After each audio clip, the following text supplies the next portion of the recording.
આજે 26 તારીખ 26/4/2026 રવિવાર।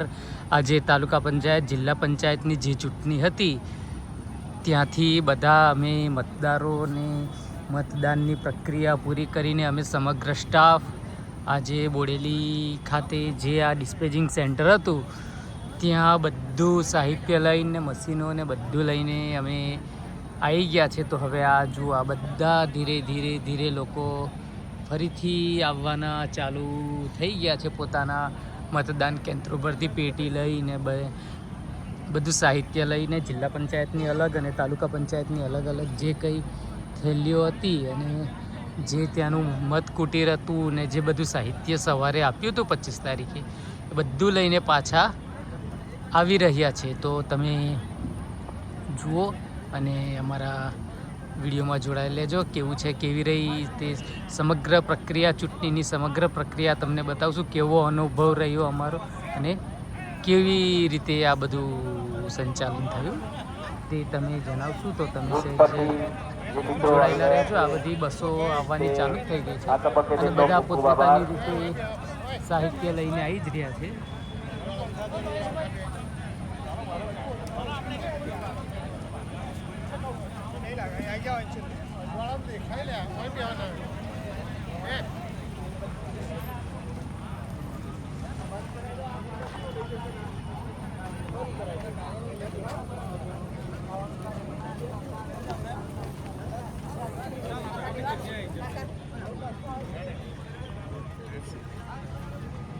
આ પ્રમાણે બધા પોતપોતાની જેવું કામ પતે છે એ પ્રમાણે રૂટ વાઇઝ ગાડી આવી જાય। બસ હોય તો બસ અને નાની ગાડી હોય તો નાની, એ પ્રમાણે બધા પોતપોતાના મશીનો લઈને બેસી જાય છે અને પછી પોતપોતાનો આ રીતે થેલો મશીનો।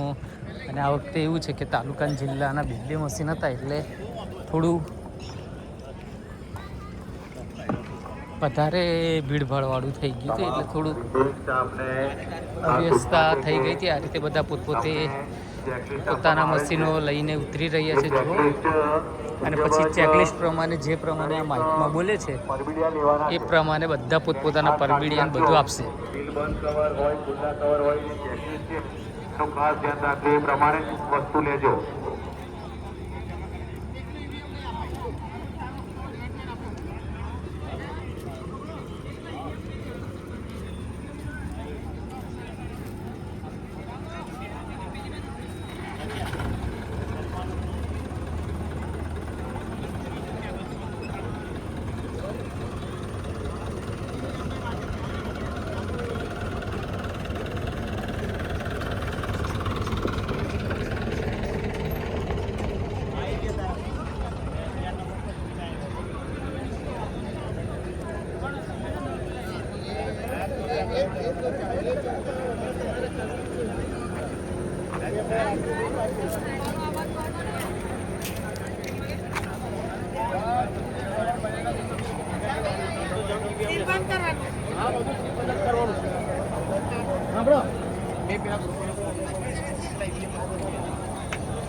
હા તો બધું લેવા રાખો બરાબર।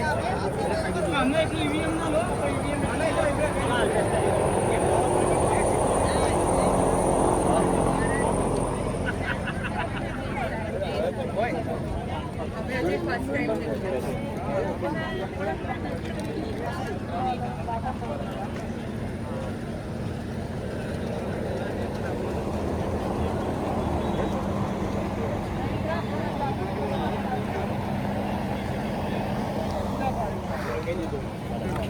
એ લોકો ઈવીએમ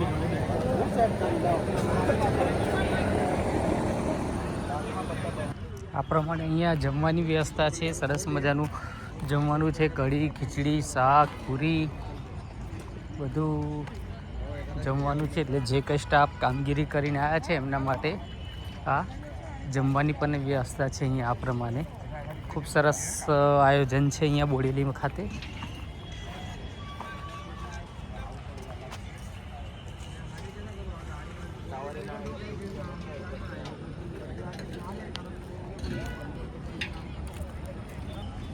હવે આ બીજી બસ આવી રહી છે। આ પ્રમાણે બસો આવવાની ચાલુ થઈ ગઈ છે. જે રીતે ગઈકાલે 25 તારીખે બધાને બેસાડીને બસો પોતાના સ્થાન પર જતી હતી, જેમને જે સેન્ટર આપ્યું હતું એ પ્રમાણે જતા હતા. માત્ર સરકારી ખુલ્લા કવર કે છે અત્રે ડિગ્રી પાસોના રૂમમાં ચેક કરાવી ત્યારબાદ જમા કરાવે. તમામ ઝોનલ અધિકારી આપના રૂમના તમામ ખુલ્લા કવર પર ચેક કરાવે ત્યારબાદ જમા કરાવે. સેન્ટરના કર્મચારી તમામ જે માહિતી આવે છે એ જમા લે છે. જે સૂચના મળશે વિસ્તારો જિલ્લાનો અને તાલુકાનો આપણે રિવ્યુ કરીશું.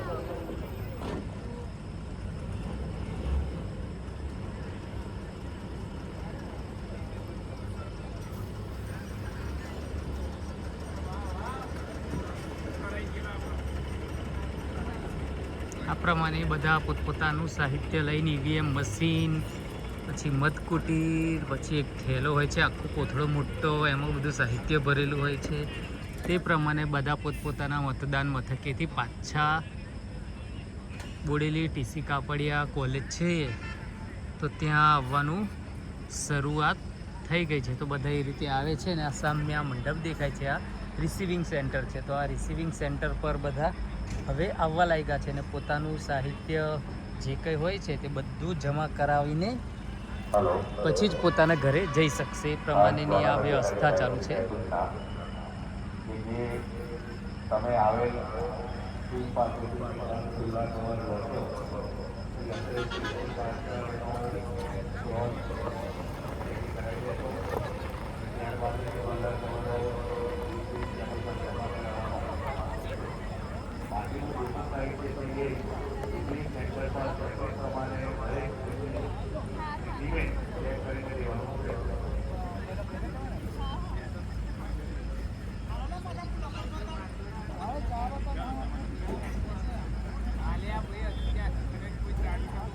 આ રીતે બધા પોતપોતાનું સાહિત્ય લઈને આવી ગયા છે. તમે ખૂબ જ શરીરમાં ખૂબ સુંદર કામ કર્યું છે. ખૂબ ખૂબ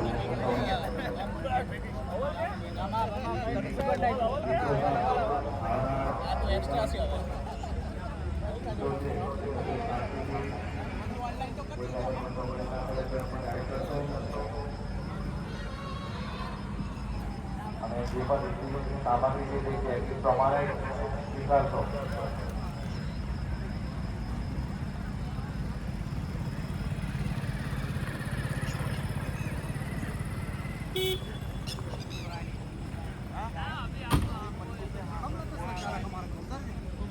દરેક ટુકડા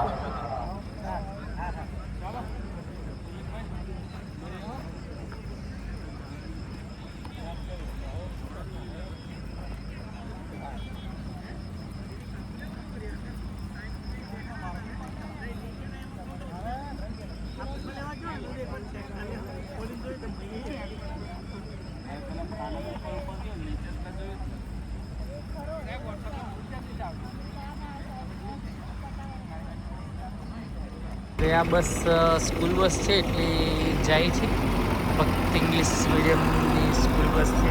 અને સામેથી બીજી પણ એક બસ આવવાની શરૂઆત થઈ ગઈ છે. એટલે કે જેમ જેમ કામ પતે છે તેમ તેમ બધા આવવા લાગ્યા છે ને ફટાફટ પોતાનું સાહિત્ય જે જમા કરાવવાનું હોય છે તે જમા કરાવવાની શરૂઆત કરવા લાગ્યા છે. બીજા રૂટની બસ આવી છે. આ રૂટ નંબર 2 કે રૂટ નંબર 3ની બસ આવી ગઈ છે. એટલે હવે બધા પોતપોતાની રીતે આવવાનું શરૂઆત થઈ ગઈ છે. આ સામેનો રસ્તો દેખાય ત્યાંથી બસો અંદર મેદાનમાં એન્ટર થાય છે અને આ પ્રમાણે બસો પછી જાય છે ત્યાં.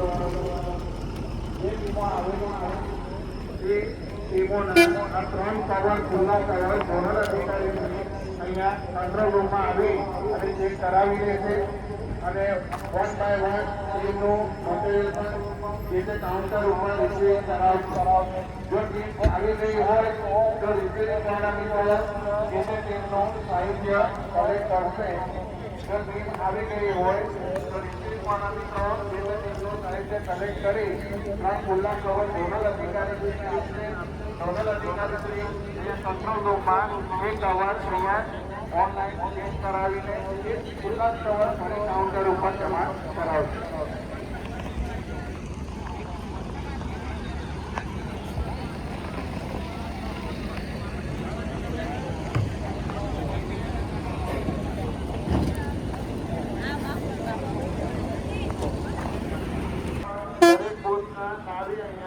કંટ્રોલ રૂમમાં ટેલી કરાવશે અને તેની દરેક ટીમ જે તે સાહિત્ય જે તે રૂટના કાઉન્ટર ઉપર જમા કરાવશે.